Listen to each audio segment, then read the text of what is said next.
The rain had not yet touched the ground, but the sky was already trembling with it, heavy clouds pressing down on the small city like a warning. In the quiet of a near-empty street, a man named Ethan Hale stood beneath a flickering street lamp, clutching his jacket around him as he watched his boss, Madeline Cross, the famously untouchable CEO, stumble dangerously close to the curb.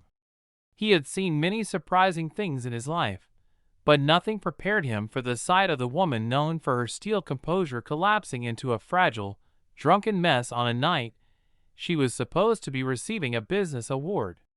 He never expected to be the one catching her before she hit the asphalt, nor did he expect his decision in that moment to change everything that followed. If you're watching this, and you believe in kindness, second chances, and doing the right thing even when no one notices, don't forget to like, comment, share, and subscribe.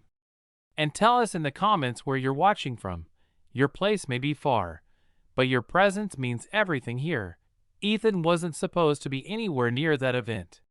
He was a single father, a man who balanced bills like a juggler with trembling hands, a man who took extra shifts because his son, Liam, deserved a childhood untouched by struggle. He had taken the job as a driver and assistant only because it paid more than anything else he'd found, and though Madeline was demanding, cold, and sometimes painfully distant, the job kept food on their table. But that night, after dropping some documents at the hotel where the event was held, he saw her wandering out alone, no security, no assistant, no colleagues, no one willing to look past her reputation to notice she was hurting. The rain began to fall in thin needles as Ethan guided her away from a group of men who were close enough to see opportunity in her vulnerability. Their eyes were sharp, low whispers trailing behind her like smoke. Ethan didn't think.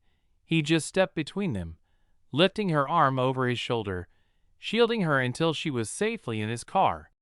Madeline mumbled something about being tired. Tired of people, tired of expectations, tired of the impenetrable image she had to live inside like armor. But drunk words soaked with pain were not things he could respond to. So he simply drove her home, made sure she was safe, locked the door behind her, and walked away without expecting anything. Because men like him didn't get thanked. They just did what was right and hoped life noticed. The next morning came too early. Ethan had barely slept, rising before dawn to make breakfast for Liam, who had a school project due. He buttoned his son's coat with tired fingers and dropped him off before driving to work, certain the night before would be forgotten by her. Madeline was known for her selective memory, the kind that edited out anything softer than stone. He prepared himself for reprimands, for coldness, for accusations he'd overstepped. But instead, he arrived to a silence that felt charged, as if the whole building had paused. Madeline was waiting for him in her office. Her gaze was steady, sober, and impossibly gentle for the woman he knew. She told him she remembered everything, every step, every warning he whispered, every time he shielded her from the eyes of strangers with intentions darker than the night. No one had protected her in years. No one had seen her as anything but power. She didn't pretend to forget. Instead, she invited him to sit, and for the first time since he'd known her, she thanked him with a sincerity that unraveled something tightly wounded inside her. It would have been easy for the story to end there, but life had other plans. Over the next weeks, Ethan noticed changes, not dramatic ones, but shifts revealing the person Madeline once was beneath all the steel. She asked about Liam. She noticed Ethan's exhaustion and began granting him more flexible hours, subtly improving his salary without humiliating him. As he continued doing his job, she continued quietly paying attention. And slowly, their unspoken understanding deepened into something rare. Respect that grew roots. Ethan's struggle was far from over. Bills still piled up. Liam's birthday was approaching, and Ethan hated that he couldn't give his son the celebration he deserved.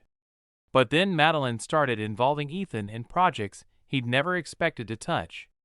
She trusted his judgment. She valued his honesty.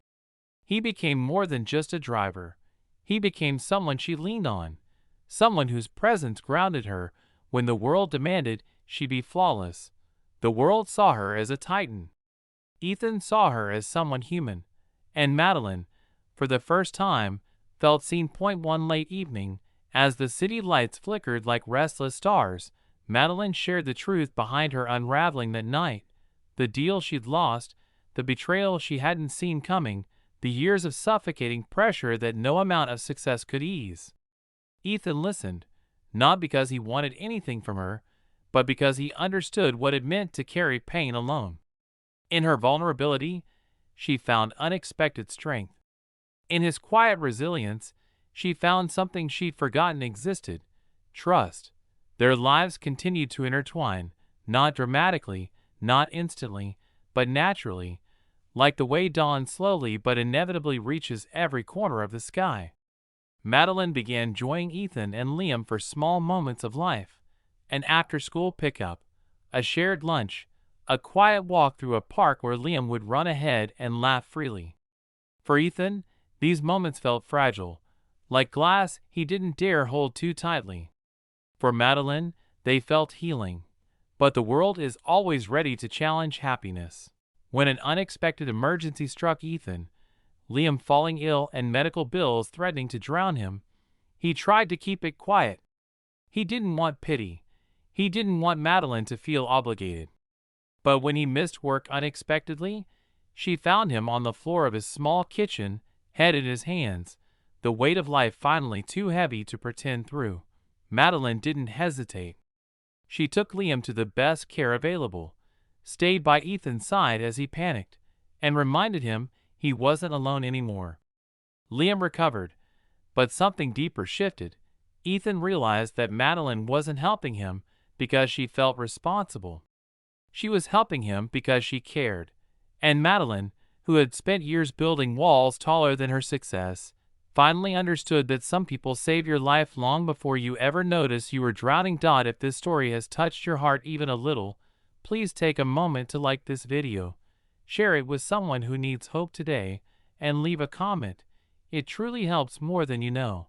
Before we end, please write in the comments, what act of kindness changed your life, even in a small way? In the end, Ethan and Madeline never defined what they were to each other with labels. They didn't need to. What mattered was that two broken, resilient souls found a place to breathe again. She didn't pretend to forget the night he saved her, and he didn't pretend he wasn't grateful for how she changed the course of his life afterward.